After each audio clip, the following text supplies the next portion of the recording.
Good morning, welcome or welcome back. My name is Professor Excel and today, pag-uusapan natin kung paano mag-insert or mag-delete ng rows and columns sa loob ng Excel.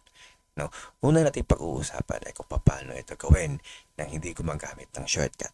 Tapos, ibibigay ko sa inyo yung mga shortcuts kung paano ito gawin.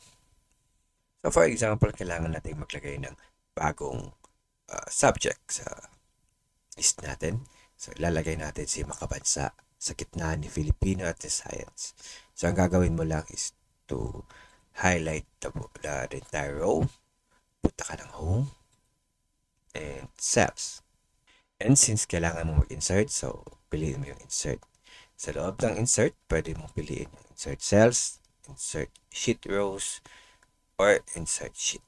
Yung insert sheet columns, hindi siya pwedeng gawin kasi nga ang hinighlight mo ay buong row. So, pipiliin natin yung insert sheet row and nandito na yung bago natin. So, pwede na natin ilagay Makabansa.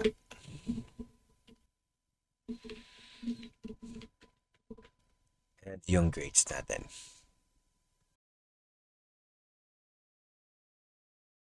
Oops, kailangan nating i-compute ulit yung average. But don't worry, since alam na natin kung paano ito gagawin.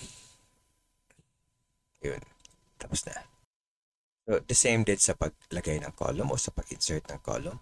Now, sa example natin, for example, kailangan natin maglagay ng grades nila sa finals. So, ilalagay natin siya in between sa fourth quarter and average. So, same pa din. I-highlight mo lang yung column.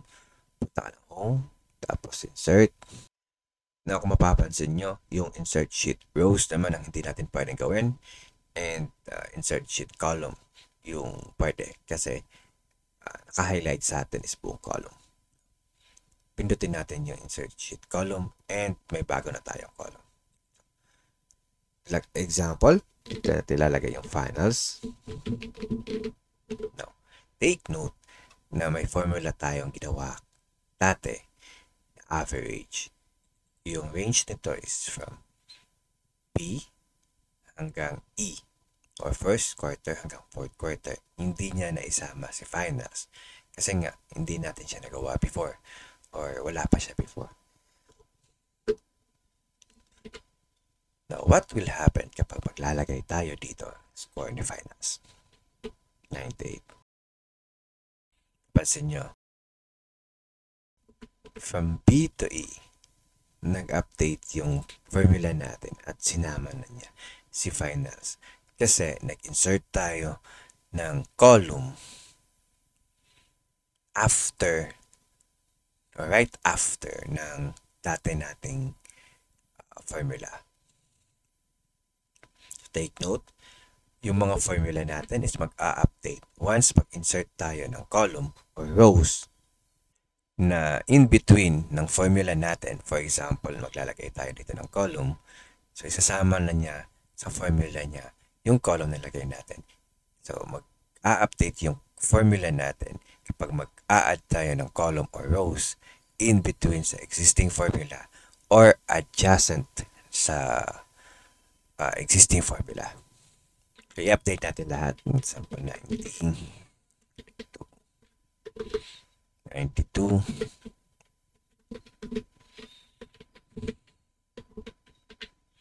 So now, alam na natin kung paano mag-insert ng rows and column.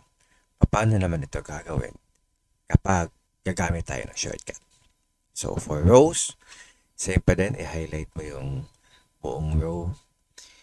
Sa keyboard mo, pipindot ka ng control and pindutin mo yung plus sign sa numpad mo. Now, yung numpad, yun yung mga numbers na nasa pinaka-right side ng keyboard natin.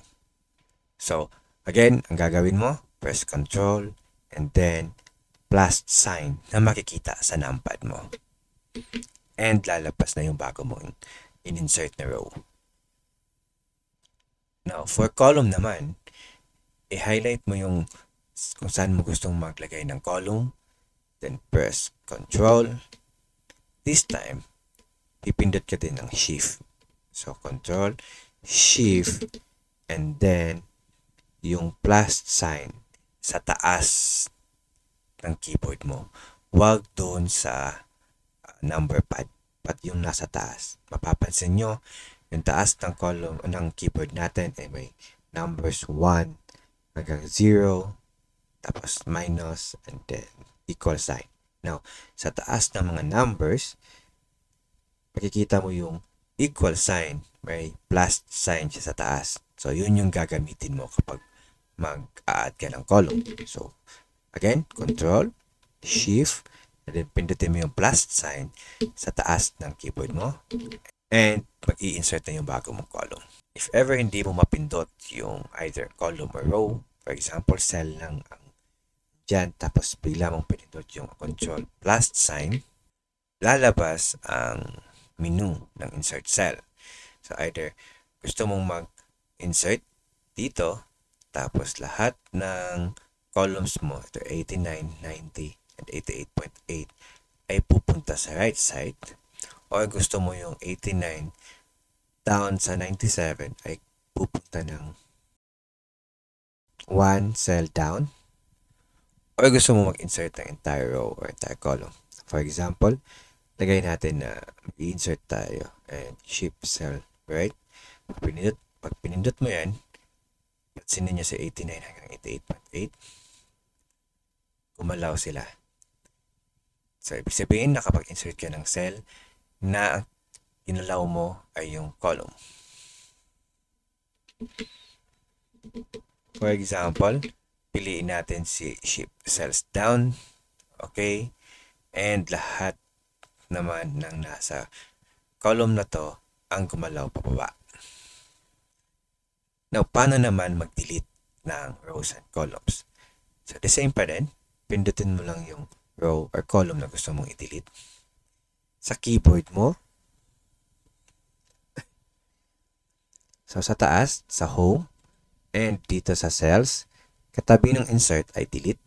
So, pwede mong pindutin. And the same kanina, pwede mong piliin kung anong gusto mong gawin. Now, this time, ang gagamitin natin ay shortcuts. So, for example, tatanggalin natin si Makabatsa. I-highlight mo lang yung buong row. Pindutin mo yung control.